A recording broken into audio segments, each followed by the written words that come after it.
Olá a todos, meu nome é Diego Tiscar, sou psicanalista do Instituto Vórtice de Psicanálise e membro do Centro de Recuperação e Hospital Dia do Instituto de Psiquiatria do Hospital das Clínicas.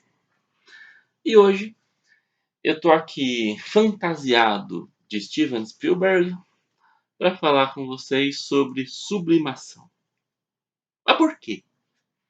Bom, ao longo do vídeo vai ficar claro que talvez não exista exemplo melhor de sublimação, pelo menos um exemplo contemporâneo melhor do que o Spielberg, pela sua história de vida e pela sua popularidade.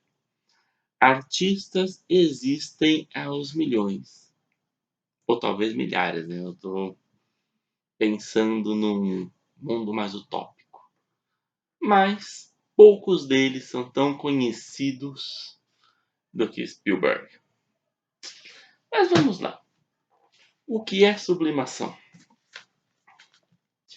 Mademoiselle Rodnesco faz a seguinte definição: termo derivado das belas artes, o sublime, da química, sublimar, e da psicologia, sublimar, para designar ora uma elevação do senso estético, ora uma passagem do estado sólido para o estado gasoso, ora ainda um mais além da consciência.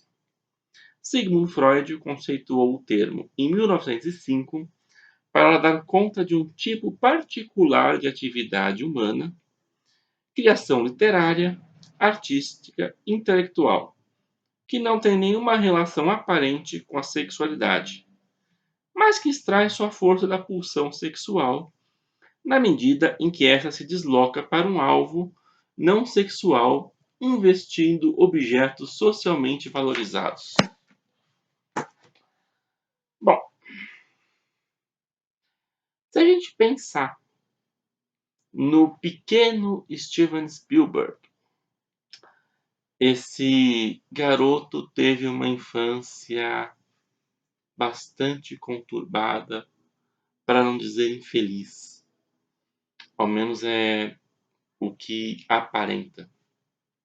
Quando muito criança, Spielberg presenciou seu pai abandonar a família e trocar por outra, o que, em última instância, significa dizer que Steven viveu a experiência de ser substituído por outra criança pelo próprio pai. A gente pode imaginar o que isso gera na cabeça de uma criança, né? Não sou bom o suficiente para meu pai. E as possibilidades de desdobramento. E aqui que a coisa começa a ficar interessante, né? De todas as possibilidades, o Spielberg talvez saiu pela mais refinada, que é a sublimação. Quando você olha os filmes dele, principalmente os grandes sucessos, você vai ver um tema ou uma figura se repetindo, que é o pai. Não o pai dele, o pai que ele quis ter. Vamos lá. Contatos imediatos de terceiro grau.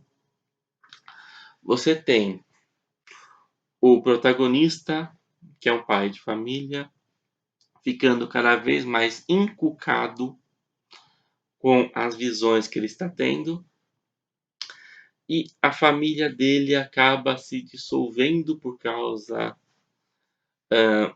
dessa obsessão que ele cria. Mas ao final ele acaba desfazendo esse movimento e retornando para a família. Ele vai lá, ele atende ao chamado, ele vê o que o incomoda e volta. Temos aí um Spielberg reimaginando a sua história.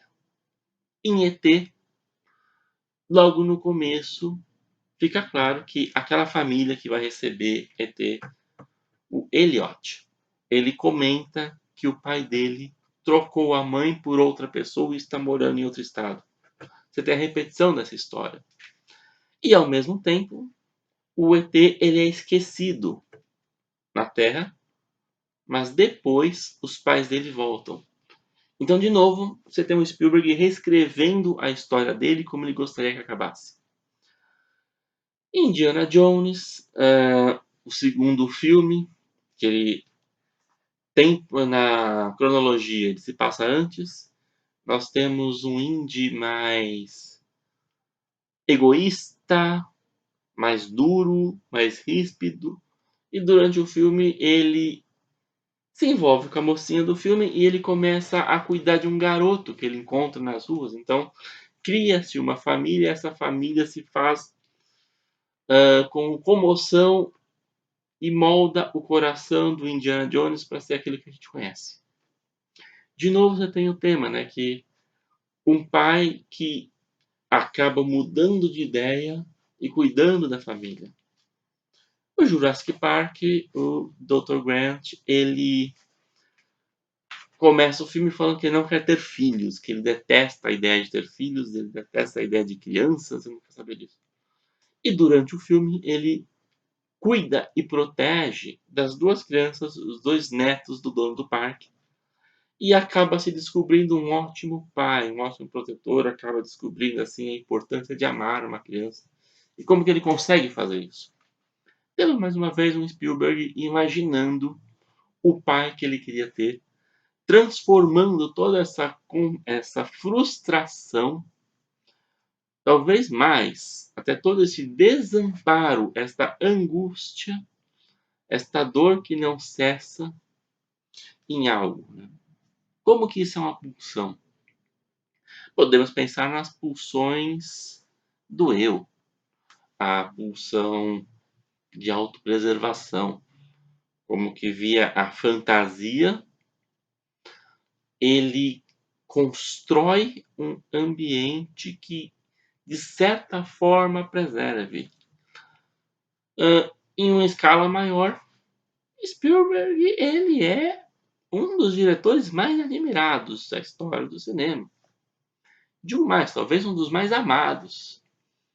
Todo aquele amor que ele não recebeu, que ele viu indo embora, viu dado a outra pessoa, ele tem. O Spielberg, ele se vangloriava de ser um autodidata. Em determinado momento da carreira dele, ele achou que esta postura podia ser um problema. O que, que ele fez? Ele voltou para a faculdade de cinema e concluiu o curso, a fim de dar um bom exemplo. Primeiro, eu imagino a cara do professor, você chega na sala de aula para explicar a teoria do cinema, sei lá, e está sentado na primeira fileira um Spielberg. É a mesma coisa, você vai dar uma psicanálise, vai sentar do Freud lá para ouvir você falar. Fala, me ensina. E segundo, esta ideia de dar um bom exemplo combina bastante com uma função paterna. E quando você assiste os filmes do Spielberg, né, a primeira sensação que vem é aquela magia do cinema. São filmes que te levam ao imaginário infantil, muito provavelmente porque aquela criança está dirigindo aqueles filmes. E ela está conversando com você e ela está puxando esse seu lado infantil. Alguma forma deve ter resolvido, né? A gente não tem escândalo do Spielberg, a gente não tem problemas do Spielberg. E a gente vê uma evolução de maturidade no Spielberg. Então é como se você pega os filmes do começo da carreira dele e os atuais, você vê uma pessoa que cresceu, pelo menos maturou. Conseguiu chegar a virar um adulto, talvez. A gente não sabe, né? Só consegue imaginar pela obra dele, mas é a imagem que ele passa, uma ideia que ele passa. Sem nunca perder aquele brilho infantil, talvez que o marcou tanto, mas tanto, que nunca conseguiu sair totalmente dela. E também não sei se precisa. Eu não consigo enxergar uma patologia, muito pelo contrário, eu vejo saídas muito saudáveis. E Quando você recomenda essa experiência, assista um filme do Akira Kurosawa e em seguida assista um filme do Steven Spielberg. Você vai ver as semelhanças.